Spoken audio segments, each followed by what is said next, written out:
So, I want to talk today about a topic that is really near and dear to my heart because I wouldn't be where I was now without it, and that is surrendering. Surrendering. It's massive.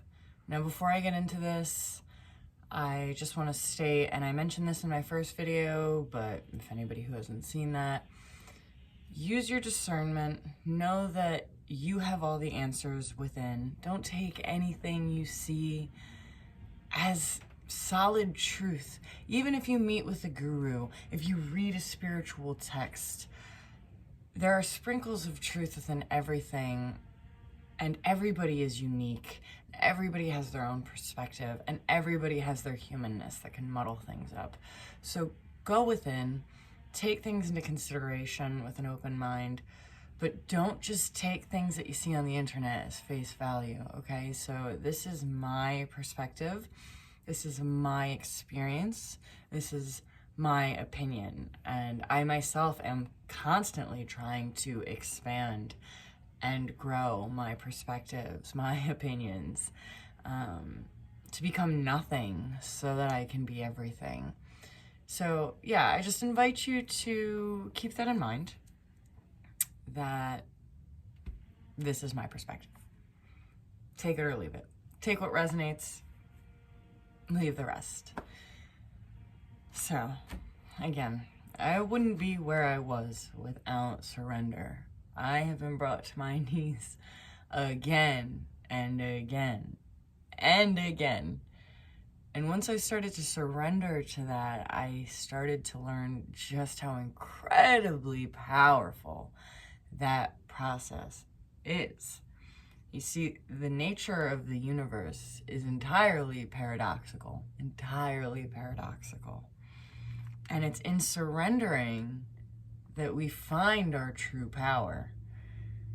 And during my Kundalini awakening, I came to understand just how paradoxical the universe was, and that's why the first step of AA, which is admitting you are powerless, is so powerful, because obviously the whole point of going through the 12 steps is to gain power over your addiction, to gain power over your life.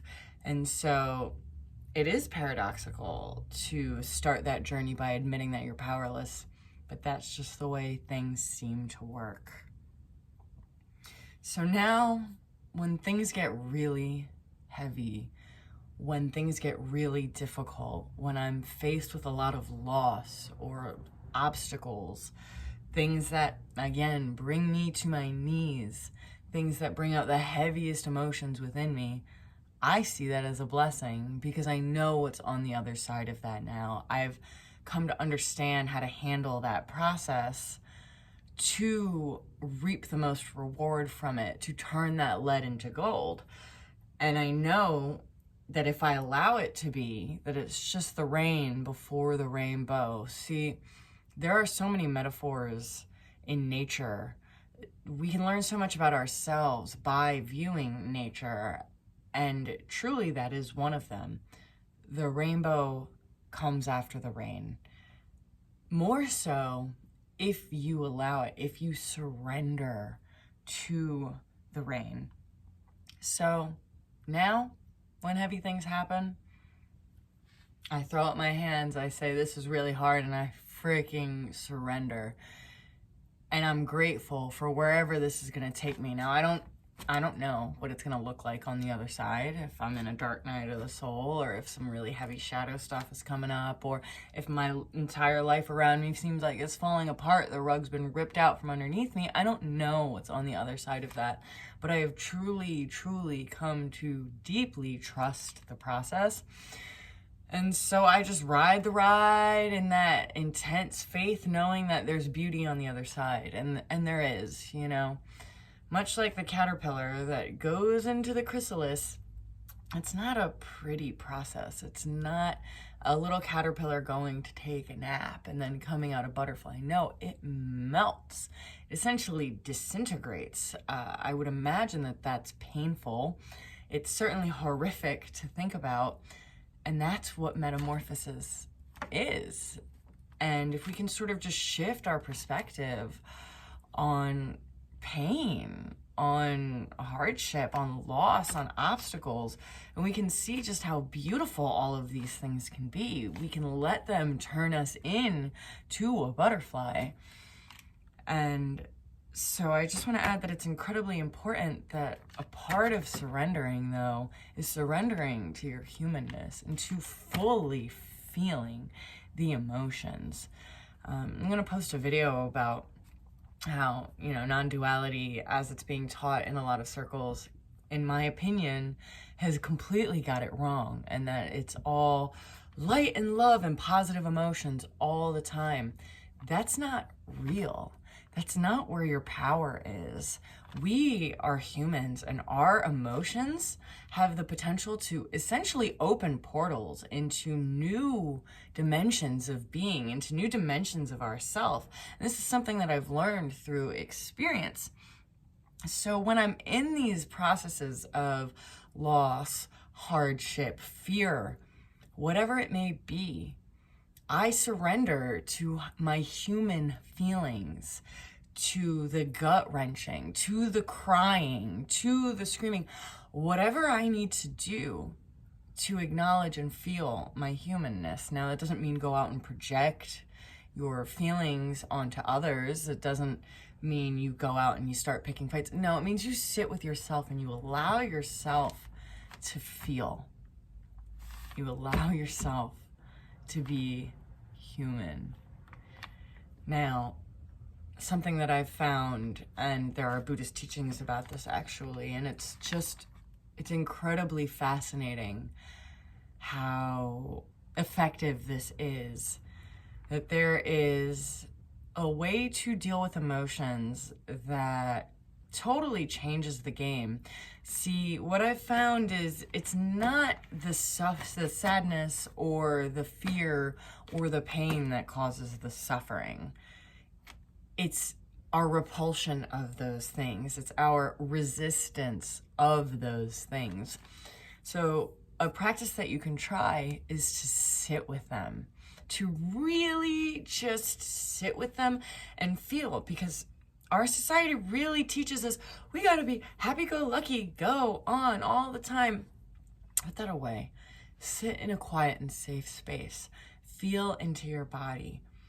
If you're having anxiety or if you're having sadness, get curious about it. How many of us truly understand what our emotions are, or what they truly mean for us, or how they affect our bodies? It's so interesting. We're all looking outside. We're all looking for answers to God or Great Spirit or the universe in the sky or in the stars or in a church. We're trying to look for this ineffable being outside of us when we don't even have the first clue about our own being. And I've found that through coming to know myself, I've come to understand the universe, God, Great Spirit, a little bit better. Now, it's ineffable. I'm not going to sit here and pretend that I understand it in any sort of entirety. No. But as above, so below, as within, so without.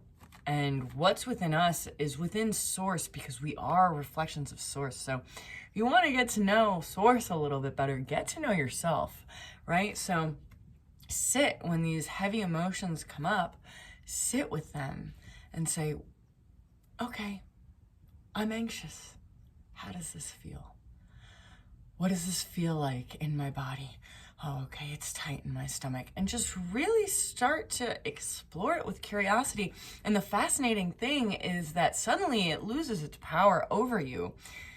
I used to struggle with really, really intense anxiety from CPTSD and just other life occurrences that would then stick with me and cement in my mind. And when I got my most recent pet, I was still healing from trauma with my last pet and that loss.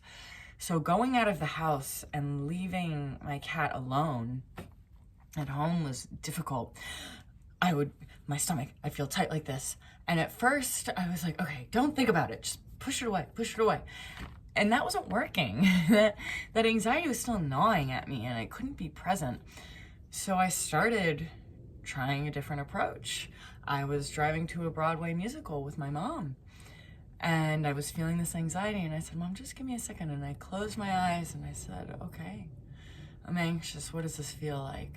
This feels like a tightness in my belly. Okay, I'm anxious. What does this feel like? It feels like I'm not breathing. Okay, well, remember to breathe. And just as I focused on the anxiety and how it felt, just without any stories about what anxiety was or what it meant or how it was supposed to feel, like just objectively sitting with the anxiety, it dissipated. It truly did. And this has been something that I've repeated throughout my life. It is something that I've found incredibly, incredibly helpful, immensely powerful. And as I said, I have found through my readings at certain points in the past that there are Buddhist meditations and teachings about this very thing.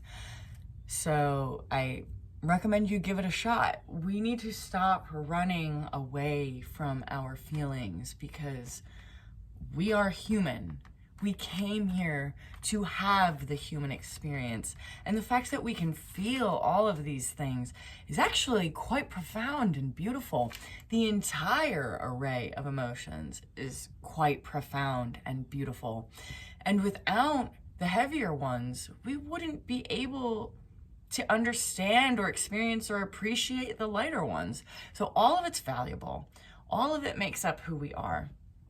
And when we start to surrender to the reality of who and what we are, we start to not only become empowered spiritually, but empowered as human beings, empowered over our emotions. No longer are they festering in the subconscious, running the show in a way that we're not aware of, but we become conscious of them. They become a part of us and how we operate in a healthy, stable, conscious way. So surrendering to your humanness is hugely important, in my opinion, when things are getting difficult.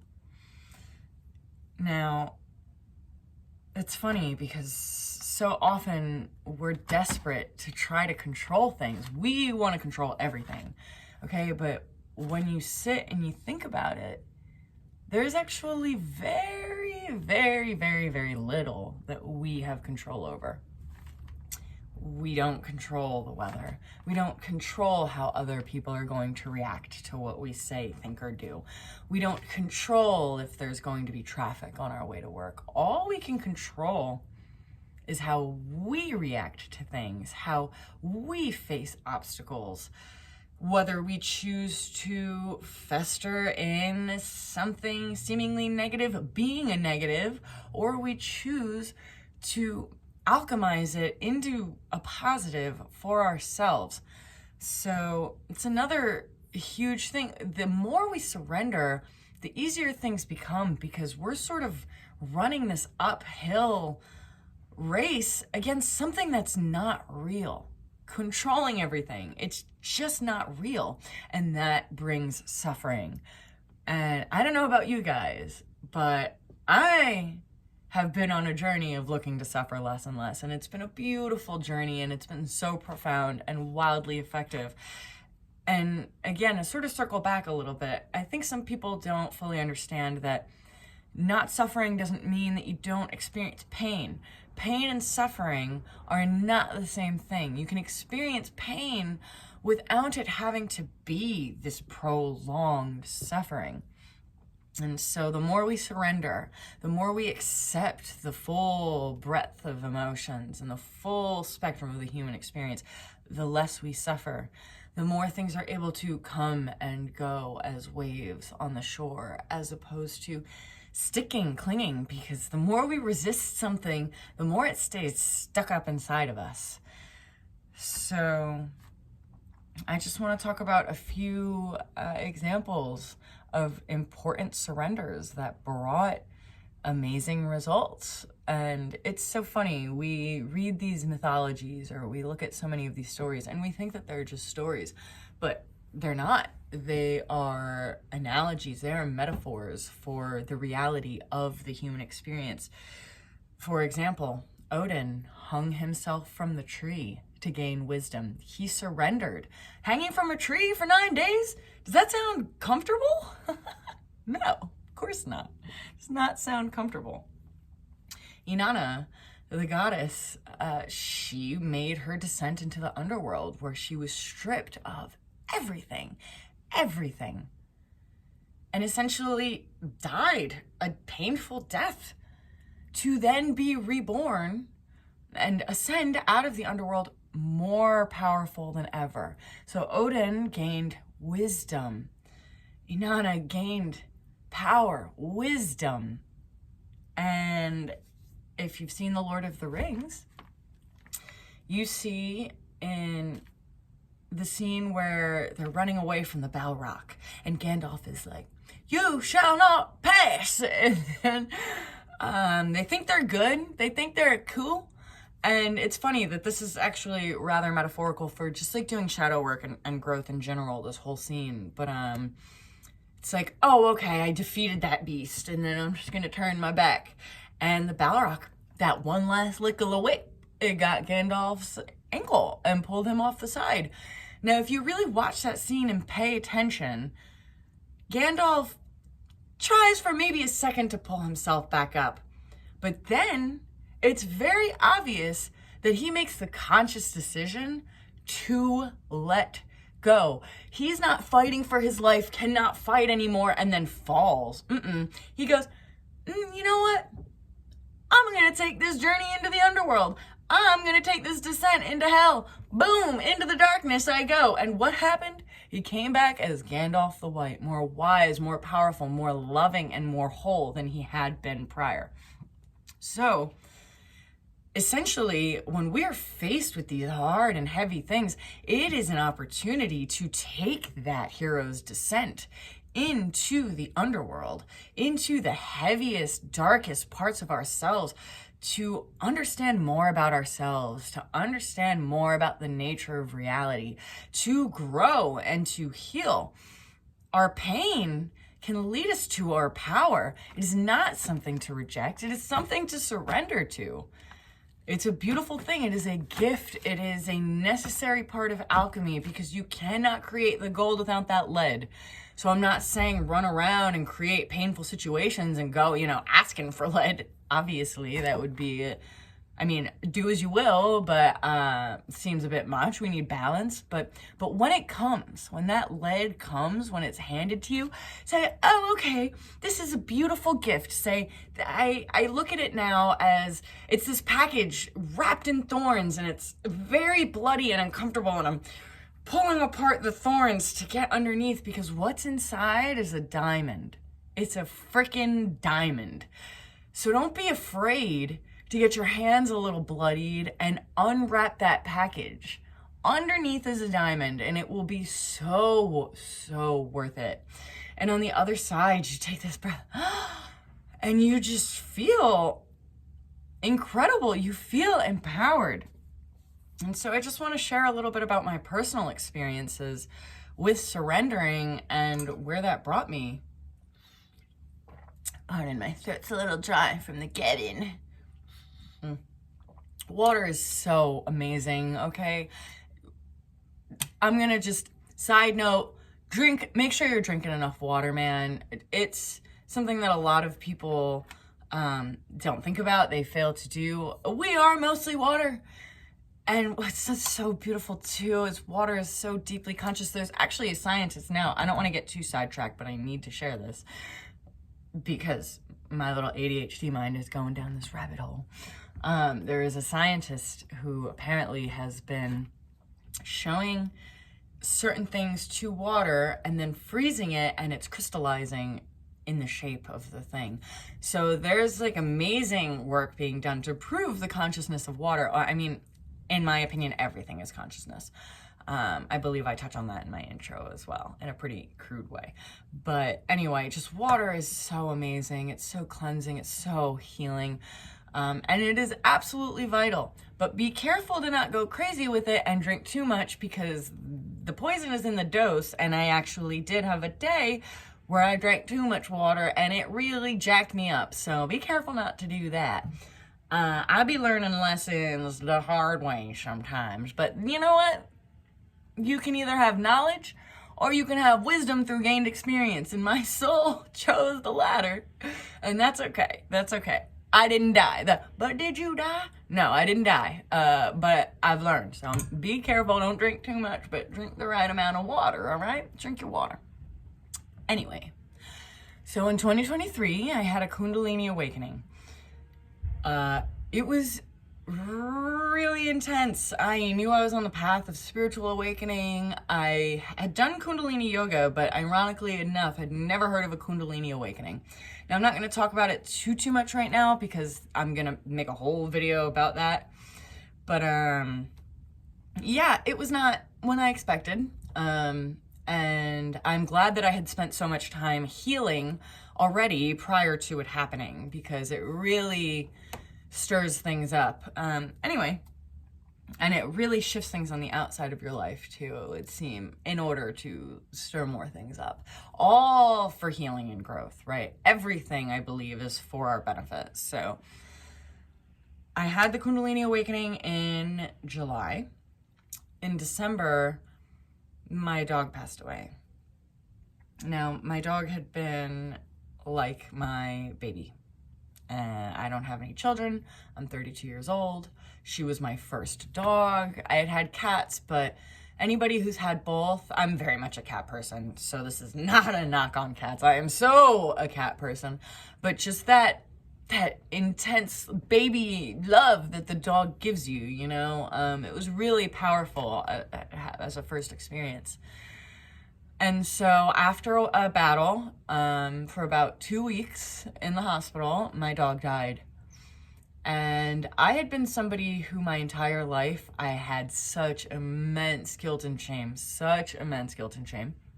And I would be quick to wish I had done things differently or blame myself for things or this, that, yeah, just brain, all over the place, you know? And I made the conscious decision that I wasn't going to handle her death that way. And it was difficult. So there's two things that I did during her passing. So I chose to have no mind, in a sense, just all feeling, right? And to feel as viscerally as physically possible. When they euthanized her in my arms at the vet's office, a bunch of people in the waiting room right outside the door, I screamed bloody murder. Oh God. Okay. And me in the past, as I think a lot of people are, because we're trained to be ashamed of our emotions. We're trained to be, very neat, clean cut all the time. Would have not behaved that way. Oh, that's embarrassing to let them hear me have human emotions that we all have and pretend we don't have. And I said, fuck that. This is my baby. I'm gonna scream. This is really painful. And I went into the woods. I did a ceremony for her, and I was just a lump on the side of the trail, weeping and weeping. People walked by. I did not care who saw me. I let myself be human, and being a part of being human is having feelings. So I felt the heck out of them. And I didn't let myself think about it. I didn't let myself think about the past. I didn't let myself create these other stories out of it. I just sat in the pain. And when I tell you, that was the catalyst for something really, really powerful. So I had the Kundalini awakening. My dog dies. I'm still in the process of having this awakening. And it was in this, my heart, I literally felt it in my chest melt into nothing. It was just like this energetic blob of, it was shattered, okay? It was shattered. And I allowed that. And so then one day in the middle of this, I had a feeling and I said, it's time. And so I'm a Reiki master, and I went ahead and I did Reiki. And through that process, I was able to have it hit my crown, and I felt like a what are they called? A slot machine. Ding, ding, ding, ding, ding, jackpot, jackpot. There was energy swirling everywhere, and all of a sudden, all of this wisdom and teachings from different cultures and religions came into my mind, and I realized for the first time actually how the teachings of Christ are very, very Eastern, and the church has just twisted them to lie to us. And I'm gonna make plenty of videos, I'm sure, talking about that, or at least one, I don't know. But I learned in that process too that the surrendering, the metaphor of Christ, or at the time Jesus, suffering, surrendering on the cross, dying a horrible, painful death to then be reborn. And it was for a period after that of about a month that I was actually in that state of Christ consciousness, like full blown, a complete unconditional love without question for myself, for all beings. I was unshakable. I was this steady force. And there were some really interesting things happening where I would just feel guided to say or do a certain thing. And people told me that it would bring them this profound healing. And it was really phenomenal. It was such an incredible way to be. And I do not believe that I would have reached that in the way that I did had I not fully surrendered to the pain that I felt inside. Had I not fully let my heart melt and shatter in the way that it did, and to just sit in that. It was like I couldn't breathe. It was so painful. Okay? And I'm no stranger to loss. I've lost, I think, about 7 friends at this point, 3 of them having been my best friends. And surrendering to our pain can really bring profound changes. So yeah, surrendering to my little baby Olive's loss, who she's still with me. She spoke to me a lot during that period. It was so beautiful, actually. I'll share this for those of you out there who have lost a loved one or have lost a pet. At first, she was speaking to me as I could feel her energy as something outside of me. You know, she was Olive.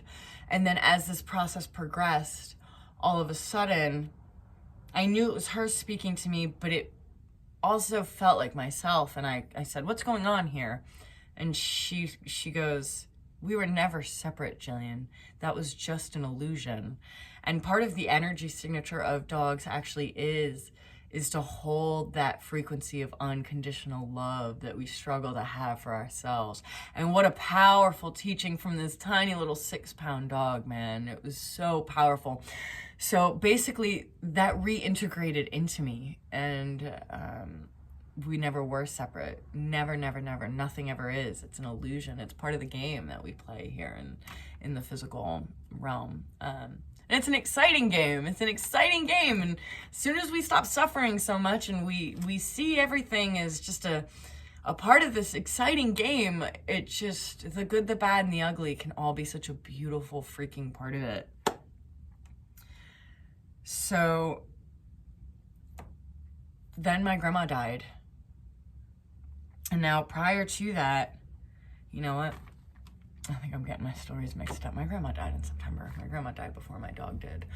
And that wasn't unexpected. That wasn't a shock, because she had been really going downhill and she was not happy. She was suffering. She wanted to go.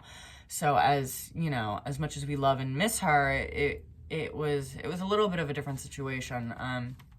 But anyway, leading up to that, in this Kundalini awakening, so Kundalini awakenings are really intense, and you start to feel like you're God, because in a sense we are, right? We're all a fractal of source, but we're not all of it. okay? We're not all of it, and we're not the only thing that exists out there. I mean, we are and we're not, but I've learned now from, hearing about other stories and stuff, it's not uncommon to go through like a phase where you kind of really think that you are God and you're all that is. And I was experiencing that. And then it was bringing me discomfort. I wasn't doing well with that. So I decided to surrender, and I surrendered, and I acknowledge that while I'm God, I'm not God. All right. So that surrendering was also huge. I'm starting that I don't have all the answers, and I'm not supposed to save the entire world by myself. Like all that, it's so interesting, how it can sort of twist up your ego in a way, these awakenings, because it feels so real. I mean, it is real. I don't want to get too sidetracked, whatever. Anyway, so I was having these emotions where I was sort of feeling larger than life, and I had to surrender. And like a day or two after that, my grandmother passed away. And so I woke up, my mom was at my grandma's house, she told me, and I'm driving to grandma's house to go say goodbye to her body. And as I'm driving, I hear from source, as long as you accept that you can't know me, I will show you me, essentially. I have knowings. They will sometimes come in as words, but I recognize that it's a knowing, and my own brain tries to put words to it, you know what I mean? Especially when I'm trying to convey it to other people. But that was the message. And so I'm told this, and all of a sudden, boom, I'm like blasted into this vision, and it was the most profound, beautiful, incredible thing I've ever seen in my life. I was given the gift of sort of getting to experience death, and I felt the rain on my skin and knew it was my grandma. I saw flowers in a field and I knew it was my grandma. I saw these beautiful women dancing and I knew each one of their movements was my grandma, and a family of elephants, and they were my grandma, and the breath in my lungs and the blood running through my veins, and all of it was my grandma. And the interconnectedness was so incredibly beautiful. Now, I don't know if anybody watching has ever done psychedelics. If you have, you may be able to relate to that feeling of interconnectedness, of really sensing that everything is one thing. Now, I myself have done psychedelics. I was not on psychedelics at the time. In case you haven't seen my first video, I was called by the shamanic path. I have experiences like this without psychedelics, which life has just been a trip. Life has been a trip, and I wouldn't trade it for the world. The shamanic path is not an easy one, but I know my soul signed up for this, and again, I've learned to love the good, the bad, and the ugly. So anyway, it was the most profound thing I had ever experienced, honestly. And then people probably thought I was crazy because I was at my grandma's memorial service, just so high on life and on spirit and on knowing what she was, on knowing what I was and what we all are, and that death is difficult for those of us left behind, but for them passing, it is the return home, and it's so beautiful. It is so beautiful, okay? And so I was happy for her. I was so happy for her. And I got up actually, and I shared this vision with the people at the funeral, but not during the wake. During the wake, I was just this happy-go-lucky little one. Even my sister was like, I cried a lot when my grandma died. Like, how are you not crying? And now since then, I've had moments where I've definitely grieved her, but I know that she's here. I get to talk to her. She does visit me. I work with her sometimes, and that relationship with my ancestors in general, ancestors, on the other side, is strengthening and developing more. So, but again, I'm still a human with feelings, and I'm not going to deny that there have been so many times that I missed her touch and I missed her smell, and I wish that I had spent more time with her while I could have. But at the same time, I just take those all as lessons in life and in love, and I know that she's here, and I know that she's me and I'm her, and it's all good. It's all beautiful. So yeah, surrendering to my humility, to my smallness, gave me this opportunity to have such a big experience, of such a beautiful vision. So then last year, my entire life got turned upside down. I had met my twin flame. We actually had this Kundalini awakening together, and I'm gonna make a video about twin flames because there, I think, is a lot of misconception, and I can only speak from my own experience and certain things I've learned from watching other stories, but there's a lot of misconception, I think, about what twin flames are. And again, maybe there's a vast array of these things, but my understanding of the situation, and I'd never heard of a twin flame before either, that came into my field after we had this activation together, unexpectedly. He wasn't even spiritual before that happened, so imagine his mind being blown, just an average Joe having a Kundalini awakening. And I was like, it's good, we'll be good, it's fine, just have faith. Like, my faith has been so immensely strong throughout my whole life, because when it happened, I didn't know what was happening. I was like, all right, we're either dead. We were at a music festival. I was like, we're either dead, we've been dosed on some drugs, or we've lost our mind. If I was going through it by myself, I probably would have been more sure that I was dead, crazy, or drugged. But considering we were having this joint experience, I was like, this is spiritual. We're good. Just have faith. Just have faith. It'll be fine. Even though I felt very unsure of a lot of what was going on. But anyway, so we have this experience together, and I previously had dated a lot of overt narcissist types, and he was ultimately, I don't know that I could classify him as a covert narcissist truly. I think he just had a lot of trauma and a lot of shame and a lot of things he was unwilling to deal with that made him hate himself and therefore project onto and siphon off of others like myself, But I thought he was a narcissist for a while. The whole thing was very confusing. I don't know. I will forever have a lot of love for him. Our relationship had to end. It was not healthy as a relationship dynamic, but it was exactly what I needed to learn and grow and really step into my power. And that's what I've come to understand is the purpose of the twin flame union. We are whole within ourselves, okay? So it's not about needing this person outside of you to be with, to be a whole as a unit. No. They reflect, mirror, trigger whatever it is you need inside of you to become whole within yourself. And so that's exactly what that relationship did. And the friendships surrounding that relationship were also very unhealthy. But I thought I was going to marry him. I thought I was going to move in with him. He lived a few states away. I'd already started moving my stuff. And as I started to awaken more, I suddenly started to realize, something's not right here. Something is really not right. And so I lost a lot.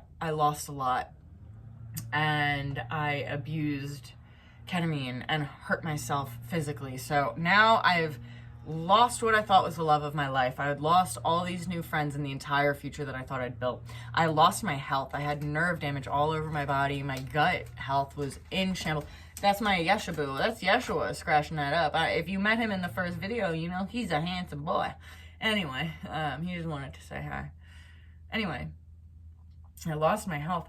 My relationship with my mom, I started to see through the cracks that there was a lot of dysfunction in that, actually, because he gave me the gift of discernment that that twin flame situation and breaking free from it. Gave me the gift of discernment and accepting that I had accepted breadcrumbs as love for my entire life. Accepted breadcrumbs, thinking that that was love. Then all of a sudden waking up to more relationships in my life being toxic, more family relationships. So I wasn't able to go back to work. I gave up my job to move in with him. I wasn't able to go back as a dog groomer because of these injuries that I had. And, things around the house started to fall apart. Family relationships started to fall apart. My financial situation started to fall apart. Literally, the rug got ripped out from underneath me. A little while later, my car broke down. I never went without food to eat or a roof to sleep under. I'm never going to sit here and pretend that I lost it all. But I lost a hell of a lot more than I ever thought that I would lose in such a short period of time. And I surrendered. I surrendered to all of it. And when I tell you that it has created a life and a me beyond my wildest dreams, okay? I made a list yesterday of all of the ways in which I've grown and changed, all of the things that I've shed, all my perspective shifts, altered habits, everything like that. Went ahead and made a list. And I you know what? I could add more to it. This was quick. Boom, boom, boom, boom, boom. 46 things. 46 shifts of growth and change in a year I was able to do by fully surrendering to what I was losing. And within all of that, I found truly that I am whole within myself. I was able to balance and embody my masculine and feminine energies. I'm now somebody who has boundaries. I'm now somebody who has discernment. I'm now somebody who knows that I don't need anything outside of myself to feel abundant, to feel at peace, to feel happy, to have love for myself. I don't need approval from the external. I am free. I am free, and I would not be here had I not surrendered to all of these things. Everything that has happened to me has been such a blessing. Everything that I lost has been such a blessing. This illness that I have dealt with has been such a blessing, and I'm still not fully out of it. But surrendering to it has pushed me to grow in ways that I never thought I would. And now I'm not going to talk too much about the illness in this video because I want to make a whole video about it. And I know it's also part of like my shamanic initiation. All of this has been, I don't know what he wants to say. Hello. Come here. You in the thing? Come here. You want to say hi? Come here. Come here, Yeshabel. Come out of the drawer. Okay. He wanted to say hello. He's like, Mother, you cannot make these videos without your familiar. No, he just wants to get attention and be a naughty boy. Anyway, I lost where I was at. Maybe he's telling me it's time to wrap up. Yeah. So I'll talk more in specifics about some of these topics because they can all really, be gone into more deeply. Really, I just want to emphasize on this the immense power that comes from surrendering, the immense strength that comes from surrendering, the immense growth that comes from surrendering. Do not fear the darkness. Do not fear the underworld. Take that hero's journey. Go into your subconscious. Face it all. And you'll find that that's the way home to yourself.